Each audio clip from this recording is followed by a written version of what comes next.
नमस्कार दोस्तों, स्वागत है आपका मेरे YouTube चैनल में जिसमें आज मैं एक नई सीरीज शुरू करने जा रहा हूँ, स्पोकन इंग्लिश। दोस्तों, हम जानते हैं English has become an integral part of our life. यह एक ऐसा अभिन्न अंग बन गई है जो हम कुछ भी काम करें, किसी भी फील्ड में जाएं, सुबह से शाम तक किसी न किसी प्रकार से हमें इस लैंग्वेज में डील करनी होती है। और फिर कोई भी वर्क ग्रुप हो, किसी भी एज का कोई भी व्यक्ति हो, उसे किसी न किसी प्रकार से इस लैंग्वेज में डील करनी ही होती है। और हम ये भी जानते हैं दोस्तों, कई सारे ऐसे लोग हैं जो इस लैंग्वेज पे कमांड पाना चाहते हैं, इस लैंग्वेज को सीखना चाहते हैं, परंतु किसी न किसी वजह से, या तो समय की या फिर पैसों की कमी की वजह से, वे इस लैंग्वेज को कंटिन्यूसली सीख नहीं पा रहे हैं। अगर हम देखें, हो सकता है कोई व्यक्ति पर्टिकुलरली एवरीडे उसको आप इस लैंग्वेज के लिए अपना टाइम नहीं दे पाता, इसलिए कोचिंग क्लास नहीं जा सकता है, या फिर कई सारी कोचिंग्स आज जो है अच्छा चार्ज करती है, जिसकी वजह से पैसों की कमी से कई लोग नहीं सीख पाते हैं। दोस्तों, इन सारी बातों को ध्यान रखते हुए आज मैं एक नई सीरीज जो स्पोकन इंग्लिश की शुरू कर रहा हूँ। इसे कंटिन्यूसली मैं उसको अपलोड करता रहूँगा, जिसे आप किसी भी समय जब भी चाहे देख सकते हैं और इस लैंग्वेज को सीख सकते हैं। चलिए दोस्तों, शुरू करने से पहले, चूंकि आज ये मेरा पहला दिन है, this is my first class, तो मैं अपना एक छोटा सा इंट्रोडक्शन दे देता हूँ उन लोगों को जो मुझे नहीं जानते हैं। Guys, I have 15 years of experience working with different organizations in BPO industry, and I've been into US 4 times in different states. अगर मैं अपनी टीचिंग बैकग्राउंड की बात करूं, then I taught English in a coaching class, in a college, and wherever I worked in different companies, I've always taught English to my peer groups, to my colleagues. Residential areas में भी मैंने कई सारी house wives को English सिखाया है, and to my kith and kins, my friends, even in my family member. तो चलिए शुरू करते हैं दोस्तों। आज मैं ये मान के चल रहा हूँ कि हमें हर व्यक्ति को इसमें कवर करना है, इसलिए आज मैं बिल्कुल बेसिक से शुरू कर रहा हूँ। तो मैं रिक्वेस्ट करूँगा उन लोगों को जिन्हें इंग्लिश थोड़ी बहुत आती है and they want to improvise further, please bear with me.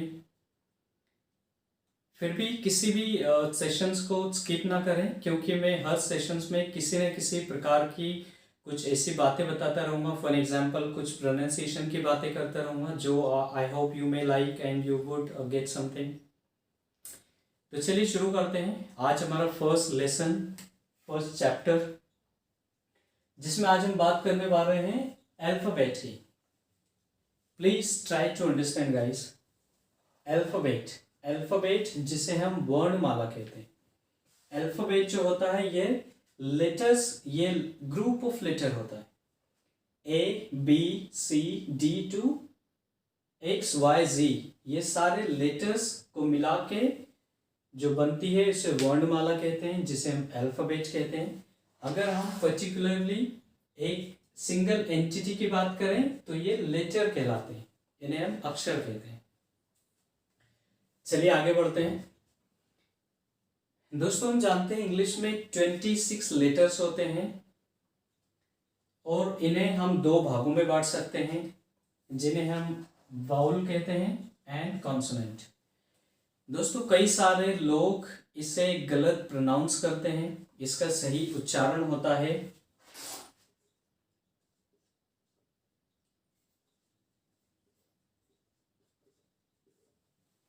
Vowels.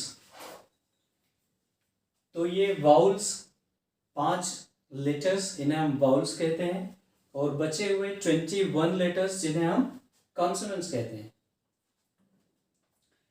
अब इन वाउल्स का यूज क्या है, क्यों हम इन वाउल्स को अलग करके और कॉन्सोनेंट्स को अलग करके पढ़ रहे हैं? दोस्तों, इनके कई सारे प्रयोग हैं, हम थोड़े समझते हैं। दोस्तों, अगर मैं वाउल्स की बात करूं, पहले A,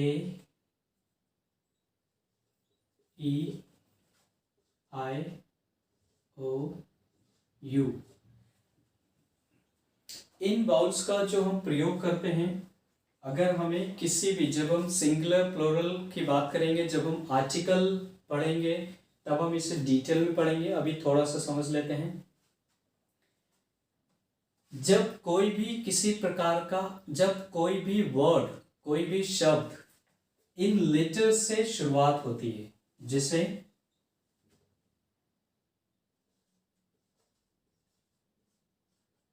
एप्पल की अगर हम बात करें, कुछ एक और वर्ड ले लेते हैं,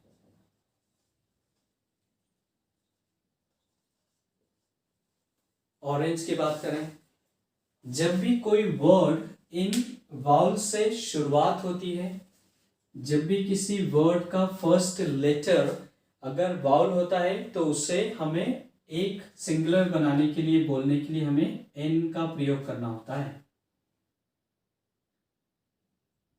हमें एन का प्रयोग करना होता है।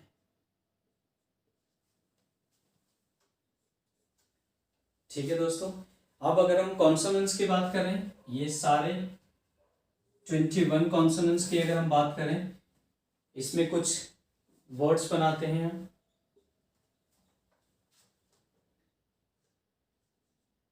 Boy, girl,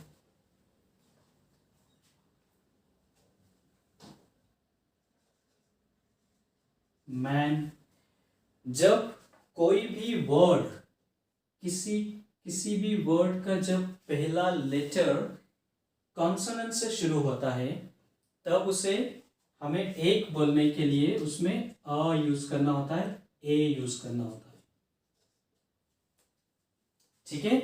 a boy, a girl, a man. तो ये यूसेज होते हैं हमारे वॉल्स के एंड कॉन्सोनेंट्स के। इसे थोड़ा और समझते हैं दोस्तों। चलिए मैं एक दो छोटे से एक्सेप्शन लेता हूं, फिर हम जब आर्टिकल पढ़ेंगे तब डिटेल में पढ़ेंगे।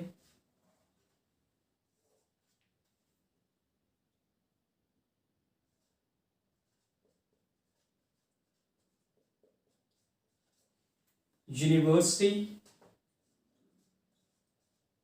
आर। अब दोस्तों अगर हमें यूनिवर्सिटी बोलना है, तो एज पर द रूल्स, चूंकि यूनिवर्सिटी यू से शुरू हो रही है, लेकिन हमें इसको बोलने से पहले एन लगाना चाहिए, लेकिन हम ए लगाते हैं। और आर चूंकि एच से स्टार्ट हो रहा है, इसको भी एक बोलने के पहले हमें ए लगाना चाहिए, लेकिन हम एन लगाते हैं। दोस्तों मैं आपको कंफ्यूज नहीं कर रहा हूं, ये ऐसा इसलिए होता है, जब हम थोड़ा डिटेल में पढ़ेंगे तब समझेंगे कि ये रूल्स जो कि वावल्स एंड कॉन्सोनेंट्स में यूज होते हैं, ये तो हमेशा रहते हैं, लेकिन जब हम इनके साउंड्स की बात करते हैं, जब हम प्रोनाउंसिएशन पढ़ेंगे, तब हम समझेंगे डिटेल में कि इनके साउंड, जो वावल्स होते हैं, ये अलग, ये 5 वावल्स जो होते हैं 12 वावल साउंड्स बनाते हैं। इसी तरह कॉन्सोनेंट साउंड्स होते हैं। तो जब वो साउंड्स की बात करते हैं, जब यूनिवर्सिटी हम बोलते हैं, तो यूनिवर्सिटी बोलते समय यू, य जो आता है, वो एक कॉन्सोनेंट साउंड होता है, वो एक कॉन्सोनेंट साउंड होता है। इसीलिए हम एक यूनिवर्सिटी बोलने के लिए हमें अ यूज करना होता है, ए यूज करना होता है। इसी तरह आर, चूंकि यह वर्ड एच से शुरू होता है, जो एक कॉन्सोनेंट है, लेकिन इसका उच्चारण, इसका प्रोनाउंसिएशन अ से शुरू होता है, अ होता है, जो कि एक वाल साउंड होता है।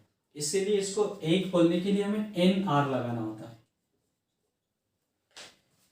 तो गाइस इसमें हम थोड़ा डिटेल में पढ़ेंगे, तब आपको समझ में आएगा। So please don't be confused.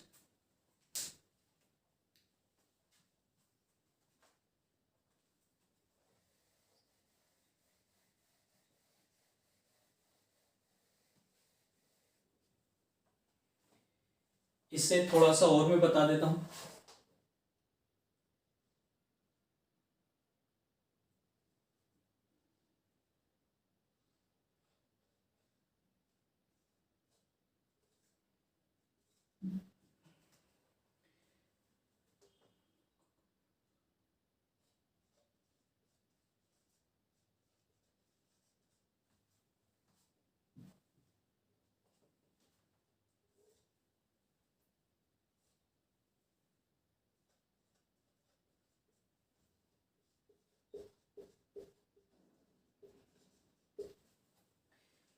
Guys अब इन लेटर्स वॉल्स को हम प्रोनाउंस करते हैं तब हमारे जो वॉल्स जो साउंड निकलता है वो हमारे वोकल कॉर्ड जो कि हम कंठ बोलते हैं हमारे कंठ से निकलता है ए ई आई ओ यू। और जब बचे हुए जितने भी कॉन्सोनेंट्स हैं इसको इसको प्रोनाउंस करते समय इसे उच्चारण करते समय कहीं ना कहीं हमारी टंग जो होती है वो तो या तो वो टीथ पे टच होती है पैलेट पे कहीं भी इस तरह से पूरे जॉस में टच होती है। तो ये साउंड्स निकलते हैं जिन्हें हम कॉन्सोनेंट साउंड कहते हैं। ये सारी चीज़ें हम तब सीखेंगे जब हम प्रोनाउंसिएशन की क्लास लेंगे तब हम और डिटेल में समझेंगे इसे। अभी बस थोड़ा सा आपके एक्सपीरियंस के लिए मैंने बता दिया है।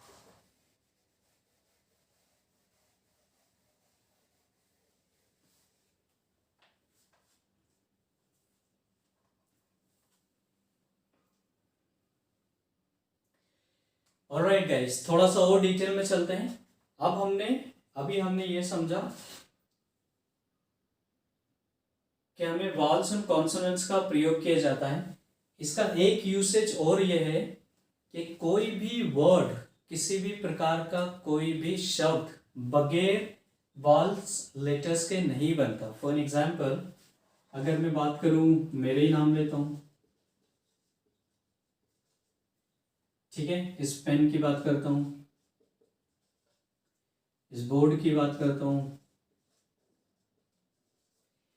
आप देखेंगे कोई भी वर्ड जब हम बनाते हैं तो इसमें इन वॉवल्स लेटर्स का उपयोग जरूर होता है। इसका मतलब किसी भी प्रकार का वर्ड जो इंग्लिश में बनाया जाता है उसको बनाने के लिए हमें वॉवल्स लेटर्स की जरूरत होती है, उसके बगैर कोई वर्ड नहीं बनता। चलिए अब थोड़ा और डिटेल में जाते हैं।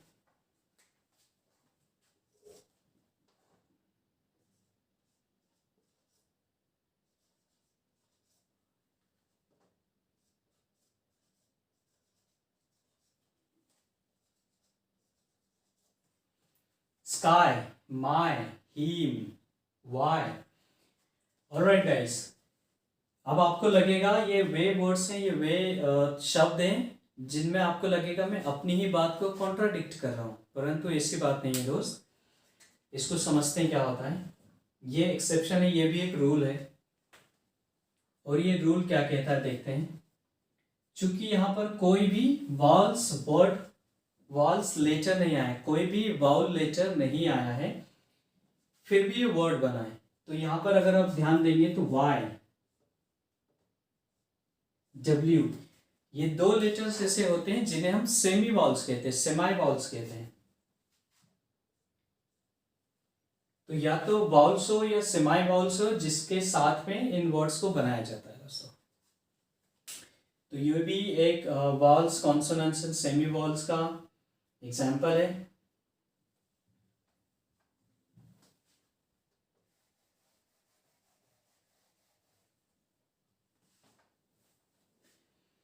गाइस इसमें मैं एक नई चीज ऐड कर रहा हूं, आप यहां देख रहे होंगे WOD, this is called word of the day. मेरे हर सेशन में एक मैं word of the day use करूंगा ताकि आप भी एक इस तरह की हैबिट डालें जिसकी वजह से आप हर दिन हर सेशन में एटलीस्ट एक वर्ड नया सीखें या फिर उस वर्ड को प्रयोग पे लाएं, बार बार आपके सेंटेंस बनाएं। तो मैं इस वर्ड के एक दो सेंटेंसेस बनाता हूं, आप भी इस हैबिट को डालें और हमेशा यूज करें। So the word of the day is communicate. One of my friends Rajesh always wants to communicate me in English. So this is one of the sentences, guys. Communicate. Why would you like to communicate me in English language? ये दूसरा sentence है, आप और भी ऐसे words बना सकते हैं। Please don't communicate anything to him. This is the another sentence. So guys इस तरह हम वर्ड ऑफ द डे भी यूज किया करेंगे।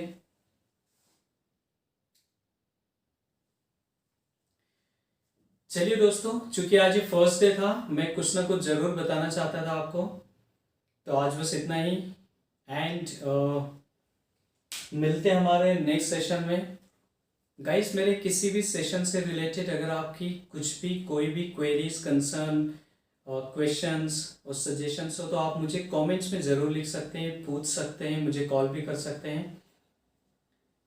चलिए ठीक है, आज इतना ही। Till the time please take care of yourself.